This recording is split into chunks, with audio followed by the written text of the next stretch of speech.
krisis moneter Indonesia, saya mengalami kebangkrutan. Rumah jual, mobil 9 kita harus jual, bahkan istri saya melahirkan anak kami yang ketiga, saya nggak punya uang untuk bayar biaya rumah sakit.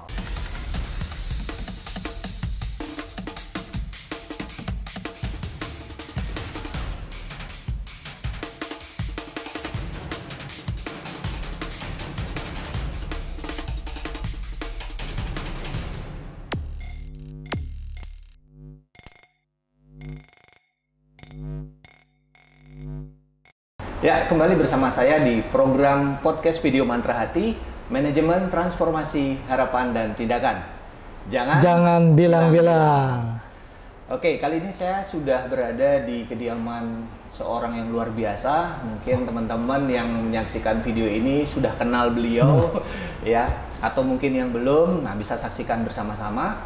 1 jam ke depan saya akan berbincang-bincang sama Pak Faisal yang sudah hadir di sini. Terima kasih Pak atas waktunya.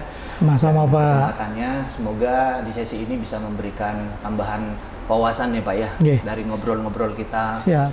Terutama di tengah pandemi ini, apa yang harus kita lakukan secara fisik, secara mental, dan secara emosional.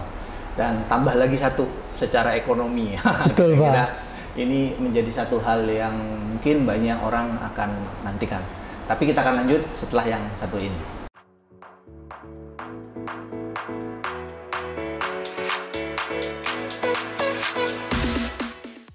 Baik Pak, kita langsung ngobrol ya.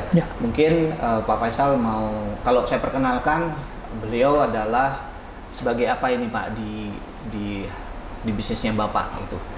Kalau ingat latar belakang saya, semua profesi pernah saya coba nih Pak. Semua profesi. Artinya dari zamannya kuliah pun saya sudah kerja part time. Karena orang tua nggak bisa nyuplai uang yang cukup, karena ayah saya sempat bangkrut di tahun kedua kuliah. Jadi saya jual buku door to door pernah Pak. Saya akhirnya kerja part time ke Coca-Cola gitu ya. Sampai lulus pun saya mulai kerja di Bank Bali di Bandung, waktu itu saya di Parahyangan. Jadi saya pernah jadi salesman, pernah jadi supervisor, terus sampai manajer dulu di ada satu perusahaan. Saya dipercaya, teman saya invest, saya yang mengelola. Sampai akhirnya wira swasta Pak. Wira swasta saya supplier alat-alat rumah tangga, saya supply ke S-Hardware dulu. Ya, zaman dulu, vacuum cleaner, air cleaner. Tapi pada waktu 1998 krisis moneter Indonesia, saya mengalami kebangkrutan. Rumah jual, mobil 9 kita harus jual, bahkan istri saya melahirkan anak kami yang ketiga, saya nggak punya uang untuk bayar biaya rumah sakit. Jadi itulah yang membuat saya harus bekerja keras. Nah, pada saat krisis moneter itu, mantan partner saya dari vacuum cleaner yang dari Australia datang ke Indonesia. Dia memperkenalkan bisnis suplemen tuh Pak, Herbalife namanya. Akhirnya saya konsumsi, saya dapatkan result yang bagus dan saya tekuni 23 tahun ini Pak. 23 tahun? 23 tahun saya di bisnis ini. Mungkin teman-teman yang menyaksikan podcast ini sudah tahu beliau, siapa tahu yang memang aktif ya Pak di bidang Herbalife. Tapi yang menarik tadi Pak, kalau saya perhatikan ada kisah yang luar biasa ini. Jadi ada berbagai profesi ya sudah pernah dilakukan. Nah kira-kira Pak, dari Bapak bekerja dari satu perusahaan misalnya ke perusahaan kedua, perusahaan tiga, kira-kira mindset apa yang Bapak bangun dalam diri sehingga punya satu keyakinan gitu Pak? Mungkin tipsnya yang bisa diketahui ini. Ada beberapa istilahnya turning point Pak. Ya, yang membuat kan ada orang termotivasi bergerak Pak, ada yang kepepet baru bergerak Pak. Nah, saya ngalami dua-duanya, tapi yang lebih kuat adalah ya karena kepepet. Tahun 98 tuh bangkrut betul Pak. Istri saya bilang, ini sudah di mana nih katanya, anak-anak susunya habis, uang cuma 5.000, kita punya anak bayi waktu itu Pak, umur 3, 2 dan baru lahir. Istri saya cuma pegang duit 5.000. Jadi ya saya dari Bandung ke Jakarta waktu itu, ya udah cepet nanti mampir supermarket beli susu dulu gitu Pak. Jadi itu turning point paling rendah dalam titik kehidupan saya, yang membuat saya harus bekerja keras. Jadi waktu saya memulai bisnis, saya harus bangun pagi sama istri, bagi brosur di lampu merah, ketok pintu mobil, Pak. Jadi itu pernah saya alami. Jadi kalau tipsnya sebetulnya karena keinginan yang kuat untuk mengasihi, menyayangi keluarga, Pak. Ya? Jadi akhirnya saya termotivasi untuk betul-betul bangun pagi, pulang malam, kadang harus keluar kota gitu ya. Nggak ketemu istri seminggu gitu, pulang lagi. Nah, istri saya bilang pokoknya ya beruntung, Pak. Tapi memang yang Maha Kuasa ini memang sangat baik. Selalu ada aja yang bisa membuat kita dapat rezeki, Pak. Kalau kita berusaha, tekun melakukannya dan berada di rel yang tepat, Pak. Jalur yang tepat ya.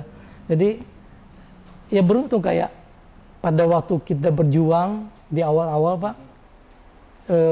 Istri saya memaklumi saya harus nggak pulang seminggu, misalkan keluar kota gitu ya. Bayangkan kalau punya istri yang nuntut terus, Pak. Harus ada di rumah. Harus gitu begini. Di mana nih gitu. Iya, kan agak repot juga. Jadi ya Tuhan menciptakan positif sama negatif baru ada setrum, Pak. Setuju. Ya, jadi saya merasa bahwa ya saya dikenalkan nama istri saya itu terus akhirnya berjodoh. Itu prosesnya 4 bulan loh, Pak. Dari kalau kita bicara jodoh juga nih. Oh ya. Istri saya kerja di Bank Niaga dulu. Saya nasabah yang punya KPR, Pak. Oh. Ya, dari first meet pertama kali ketemu tatapan mata, gitu ya. Terus bulan depannya pacaran, bulan depannya tunangan, bulan depannya menikah, Pak. Wow. Jadi 4 bulan aja tuh closing, Pak. Mungkin salesmanship saya tinggi gitu ya. Closing rate-nya tinggi tuh. Closing gitu, luar biasa itu. Ya. Oke, nah dari situ ya kalau saya lihat ini ada yang baru lagi nih bisa closing 4 bulan. Nah, teman-teman kalau kita simpulkan apa yang disampaikan oleh Pak Faisal. Jadi ketika kita mau berubah dalam hidup ini bisa jadi ada 2 hal. Satu karena memang kepepet kan gitu ya, Pak ya. Kepepet, yang satu lagi tadi Bapak termotivasi, sampaikan Pak. karena termotivasi. Nah, motivasi banyak. Betul. Bisa dari karena kita cinta sayang sama keluarga kita. Jadi teman-teman yang menyaksikan video ini bahwa kisah besar seseorang itu selalu dimulai oleh hal-hal yang mungkin kalian nggak pernah pikirkan sebelumnya, pahitnya, jadi masa-masa sulitnya. Dan ketika sekarang udah besar, kebanyakan orang melihat, wah dia sukses kayak gitu. Dan kita perlu yang kita pelajari bukan suksesnya dia saat ini, tetapi bagaimana dia bisa sukses.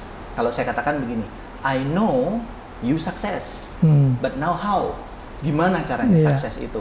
Kita harus belajar how-nya itu yang lebih penting. Nah, mungkin di sesi ini Pak Faisal bisa memberikan pengalaman lebih banyak. Artinya bagaimana menghadapi kalau tadi dari turning point-nya, dari jatuhnya cuma 5.000 aja itu. Gimana dari 5.000 bisa bertransformasi. Nah, kalau saya simpulkan tadi, teman-teman beliau mengatakan bahwa satu ada dorongan motivasi dari keluarga karena ada rasa kasih sayang sama keluarga. Yang kedua yang saya lihat adalah usaha. Ya, actionnya ini luar biasa, udah berani mengambil sebuah tindakan.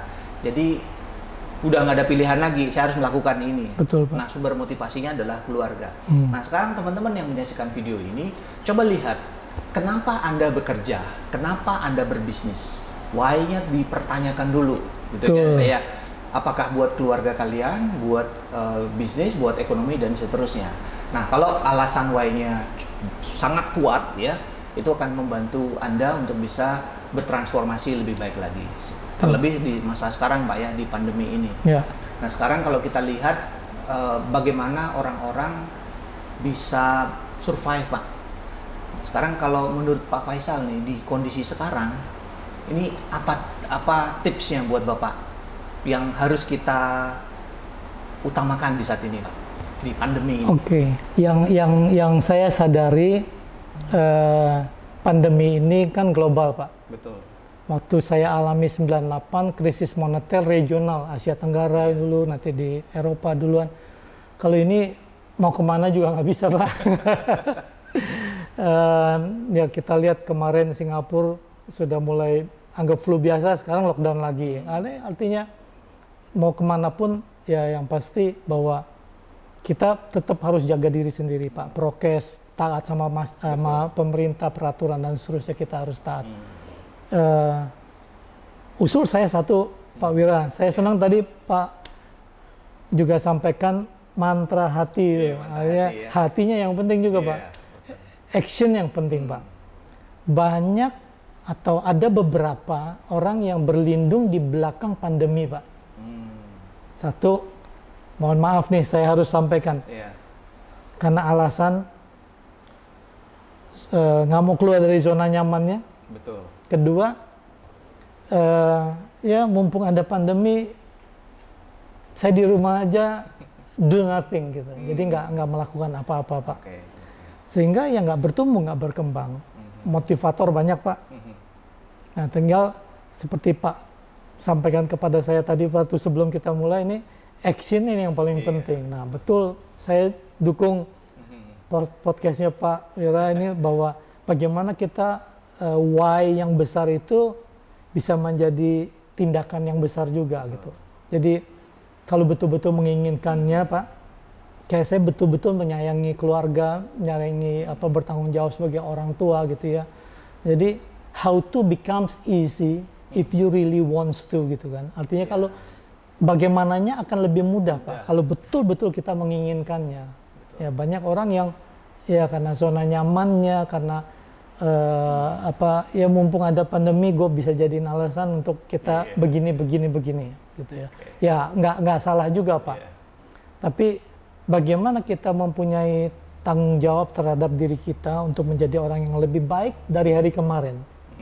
Kalau kita bicara 5 tahun yang akan datang mau begini, buram, Pak. Betul. Apalagi saat seperti ini, prediksi apapun meleset semua sudah. Jadi ya udahlah, pokoknya yang penting dari hari kemarin, hari ini saya harus lebih baik. Besok lebih baik lagi dari hari ini gitu. Itu dulu, Pak, yang kita lakukan. Nah, jadi apa yang kita bisa lakukan hari ini, lakukan hari ini. Karena hari esok punya kesulitannya sendiri, Pak. Betul. Jadi itu yang saya cocok sekali dengan programnya Pak ini untuk itu nih. Mantra hati ya. Mantra hati itu, Pak. Jadi teman-teman yang baru tahu mantra hati, manajemen, transformasi, harapan dan tindakan. Nah, di pandemi ini kan sering kita berharap mau dapat penghasilan, mau bisnis maju, tetapi kadang-kadang action kita nggak berubah. Action kita tidak selaras, Pak. Betul. Jadi teman-teman harus cepat melakukan yang namanya adaptasi. Betul. Nah, shifting, Pak ya. Nah, sekarang kan banyak nih di Bali teman-teman hotel yang mungkin dirumahkan, gitu kan, yang kerjanya berapa minggu sekali. Itu saran saya cepat-cepat melakukan shifting, tetapi jangan mengcopy kalau saya pikir, Pak. Jadi di jalan banyak jual nasi jinggo, jangan ikutlah jual nasi jinggo gitu kan. Harus shiftingnya harus benar-benar tepat sesuai dengan bidang keahlian. Nah, itu saya setuju juga tadi, jangan sembunyi di balik pandeminya. Betul, Pak. Itu beda tipis antara malas dan pandemi. Betul, nanti. 11-12 itu, Pak. 11-12 gitu ya.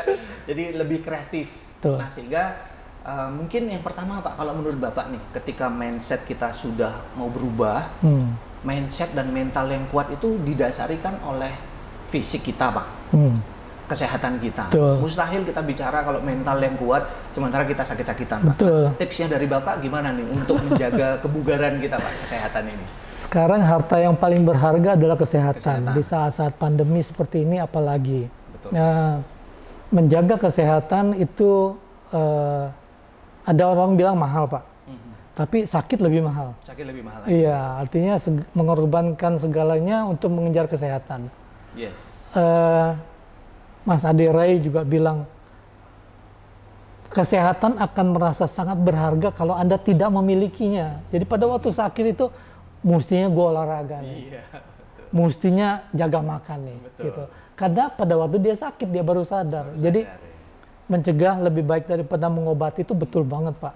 Jadi kayak saya berusaha nih, Pak. Di usia saya yang masih ABG nih, baru 57 plus, Pak. 57. Iya, jadi saya berusaha kalau dulu kan ada kesempatan kita sepedaan, Pak. Ini kan lagi musim nih, Pak, sepedaan. Iya, tadinya saya udahlah pokoknya jangan ajakin aku sepedaan. Saya berusaha pakai logika gitu, Pak. Waktu zaman musim Brompton kan semua orang beli Brompton, saya nggak mau, Pak. Iya, saya pikir mahal banget, harga digoreng sekian-sekian. Saya ada jogging, saya bisa jogging, saya lari gitu ke rumah, keliling sama istri sama anak gitu ya. Saya usahakan gitu dulu. Sampai akhirnya tetangga-tetangga saya begitu mulai lockdown, Pak, kan di komplek, Pak. Di komplek mulai keluarin sepeda tuh, Pak. Teman-teman mulai keluarin sepeda. Ingat saya garasi ada sepeda tuh. Panggil tukang servis, dioliin Pak, dikilapin, ganti rantai, ganti apa, pakai dulu Pak. Apa akhirnya saya ikut olahraga setiap pagi beberapa, terus begitu udah mulai pelonggaran lagi, saya mulai main sepeda, dipinjemin Pak sepeda.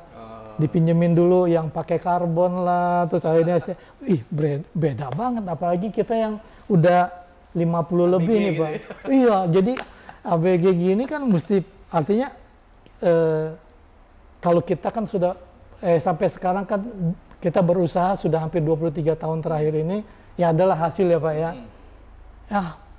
Fisik gua lebih mahal dari sepeda, kita harus beli yang paling ringan supaya sayanya tenaganya lebih ringan gitu. Akhirnya ya banyak provokator, influencer, temen yang memotivasi saudara, adik, ya, artinya brand ambassador, sama dibawalah saya ke tempat toko sepeda, lu mesti yang ini bro, katanya, ini begini, apa itu saya bingung. Pokoknya intinya gini dah, supaya dengkul saya ringan, apa yang gitu. Ya akhirnya dipilihin sama teman saya sepeda Sultan katanya Pak. Aduh, ini akhirnya istri saya bilang, ya sudah kamu udah usia ABG plus begini ya kalau mampu kita beli. Saya usahakan tuh Pak olahraga. Nih sekarang kita lagi pengetatan lagi, ya saya treadmill, saya punya sepeda statis di sini.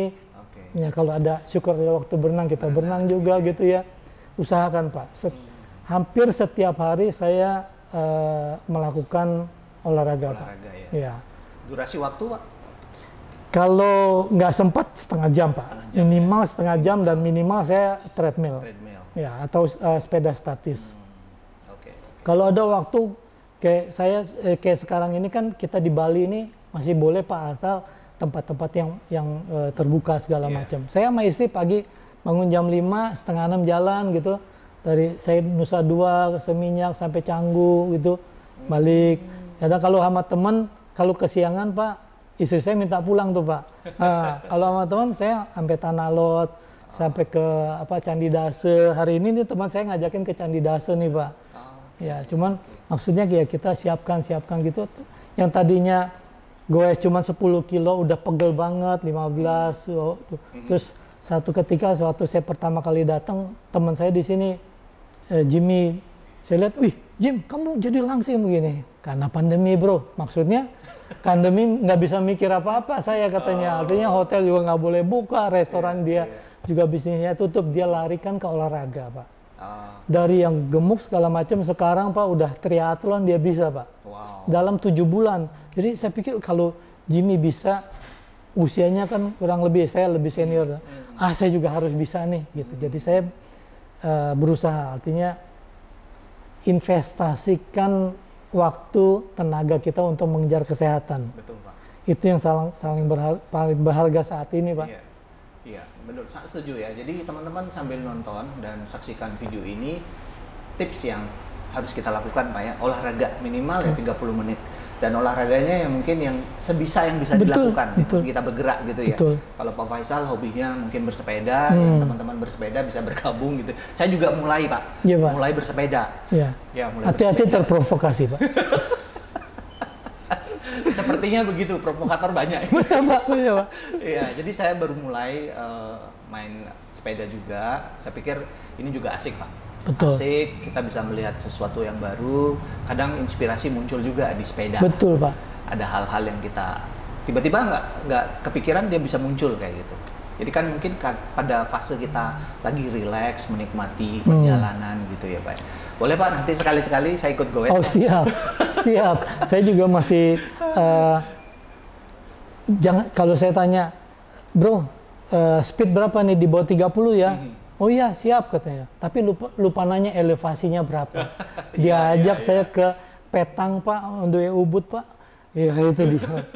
Tapi untung mereka tuh baik. Oper gigi bro, oper gigi. Ini jangan maksa, lihat heart rate gitu, lihat heart rate Pak. Betul. Jadi ya artinya ngukur kemampuan. Ya, jadi ada dokter yang bicara jangan lupus, lupa usia itu Pak. Ya, jadi heart rate itu sangat penting Pak. Jadi kita ngukur. Karena sering yang kena penyakit jantung serangan tiba-tiba kan karena tidak melihat heart rate mungkin ya. Betul. Jadi dia semangat. Dan sering pancing emosi. Betul, dia bisa, apalagi cewek lewat gitu Pak. Waduh, masa gue kalah sama cewek gitu Pak ya. Ya gitu. Nah, jadi napas apa.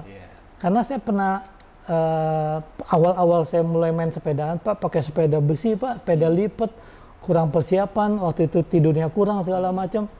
Nyampe di lokasi blackout saya Pak, gitu. Karena saya pakai masker Pak, ngambil tanjakan pertama kali udah gue, karena nggak ada bimbingan, coaching, knowing everything sebelum kita itu sangat penting. Jadi pelajari, karena sekarang kan everything Mbah Google ada, YouTube ada Pak. Jadi kita mesti aware apa yang kita melakukan, kita pelajari dulu sebelum kita bertindak gitu. Jadi teman-teman harus, tadi dikatakan harus aware. Jadi kita harus jelas tujuannya, clarity. Jadi kalau olahraga ngapain, syaratnya apa, harus persiapan. Jadi kalau tanpa persiapan itu bahaya. Nggak bisa cukup pede aja, bahaya banget loh. Kalau menurut saya Pak, dari penjelasan nih Bapak tadi. Jadi saya buat analogi nih misalnya, kalau kita nyebrang di tengah jalan Pak, di jalan ramai, lalu kita nggak punya visibilitas yang jelas, kabur Pak. Kita cuman percaya diri aja. Itu konyol Pak. Betul. Konyol banget. Itu bisa dihantam mobil gitu kan, karena kita cuma ngandelin percaya diri aja, berani aja, nggak bisa. Jadi visibility. Nah kalau visibilitasnya udah jelas, kita ngeliat, oh ini ada mobil nih, gue berhenti ini. Oh ini nggak ada mobil, gue jalan. Jadi clarity, visibility itu yang kalau tadi saya simpulkan, Pak Faisal mengatakan awareness, sadar dulu, sadar mau ngapain, sadar mau kemana, sadar tujuannya apa, and then kita harus prepare. Jadi nggak boleh tanpa preparation. Jadi orang yang saat ini merasa percaya diri tanpa preparation itu bisa jadi bunuh diri juga. Hati-hati analogi saya tadi. Anda bisa ditabrak truk, bis, sepeda motor, konyol. Jadi pastikan dulu jelas. Nah, kalau tadi udah sehat Pak, dari sisi fisik ya kita olahraga, pasti kita berpikirnya akan lebih bagus Pak ya. Orang yang sehat cara berpikirnya akan lebih baik dibandingkan dengan orang yang kurang olahraga. Itu biasanya energinya itu lemes, kurang semangat gitu Pak ya, kurang termotivasi. Nah selain dari olahraganya Pak, kalau dari sisi mungkin nutrisi, saran Bapak gimana nih? Nah, pola makan itu menentukan kesehatan kita. Pola makan ya? Iya, artinya kalau apa yang kita makan ini kita di awal-awal masih muda, semua hajar nggak apa-apa Pak. Karena metabolisme kita masih gampang kebakar gitu kan ya. Nah, usia pertumbuhan lagi kan memang dibutuhkan untuk bertumbuh. Nah kalau udah mulai 30-40 itu metabolismenya kan melambat. Ada yang ibu-ibu bilang, gue minum air putih aja gemuk, lu makan nasi segambreng nggak apa-apa gitu ya. Metabolisme orang beda-beda, kebiasaan hidup kita, artinya in sama outnya juga kan harus kita pikirkan juga Pak. Kalau mau turun berat badan ya kita harus defisit kalori. Atau kalau mau jaga ya kurang lebih ya kalorinya sama. Jadi nutrisi sangat diperlukan. Ya kayak saat-saat ini juga tren bahwa butuh vitamin D saat ini Pak. Ya, saya bersyukur di Bali ini banyak vitamin D gratis nih Pak. Gitu kan. Waktu saya bersepeda di Jakarta tuh cuma ngelup-ngelup aja tuh Pak di BSD, Mozia Loop ke dalam kota. Waktu saya ke Surabaya juga ngelup di Basra, Basuki Rahmat. Tapi kalau di sini Pak, menangnya Bali itu ya Pak, kita bisa lihat bukit, belok kiri ada sawah, kanan dikit ada laut Pak, pantai Pak. Kita pulang, happy. Jadi itu betul-betul luar biasa. Makanya banyak orang-orang pengen ke Bali ya. Bali best destination untuk turis itu udah berapa kali menang tuh Pak. Berapa tahun gitu ya, worldwide Pak. Kayak London, Paris pernah berapa tahun di bawah kita untuk kunjungan. Kenapa? Ke satu pulau mau apa aja ada dengan 1 jam, setengah jam tercapai gitu Pak. Itu jadi ya tapi tantangannya ya bigul itu Pak. Kalau habis olahraga tapi makannya olahraga tuh Pak membakar kalori, lemak ikut kebakar Pak. Satu. Tapi on the other hand nambah nafsu makan Pak. Habis olahraga kalau kita hajar semua, bahaya juga. Jadi percuma olahraga. Ada orang ibu-ibu yang rajin seminggu 2-3 kali senam gitu Pak. Tapi senamnya 1 jam, di kafenya 2 jam Pak. Ya banyak sosialitas. Racanya nggak seimbang. Iya, ya nggak salah sih. Di mall-mall banyak gym Pak. Karena memang all in one Pak. Oh, iya. Bakar isi lagi. Akhirnya kok gue nggak turun-turun. Perimbangan nutrisi itu perlu kita sadari Pak. Jadi harus defisit kalori. Harus pilih protein. Jadi kayak di Bali saya bilang kayak saat ini vitamin D banyak gratis. Kalau memang dicek kadar vitamin D kita lemah, daya tahan tubuh kita juga akan lemah gitu ya perlu suplemen.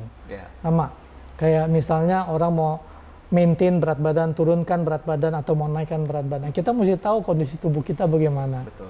Jadi kalau mau naik berat badan ya kita asupannya harus banyak, cuman jangan semua dihajar Pak. Boleh nggak makan enak? Boleh Pak, asal ingat besoknya bakar lagi. Gitu. Nah tinggal defisitnya.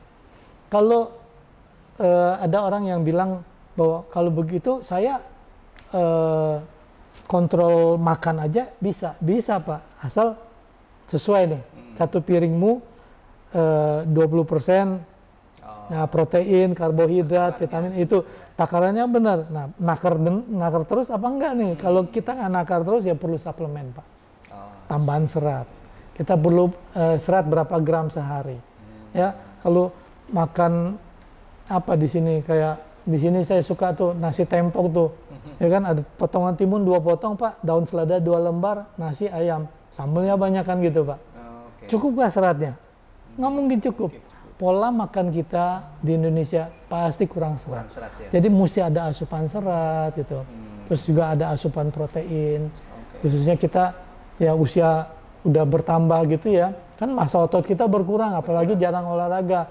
Jangan sampai kita dada gitu, kita tangan udah berhenti, ininya masih blang. Nah, itu kan artinya ototnya nggak pernah dilatih, makan nutrisinya kurang protein Pak.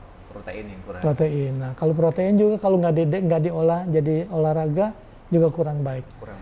Olahraga lari, sepedaan gitu, itu juga bagus buat kardio, buat jantung. Tapi otot-otot juga harus dilatih Pak.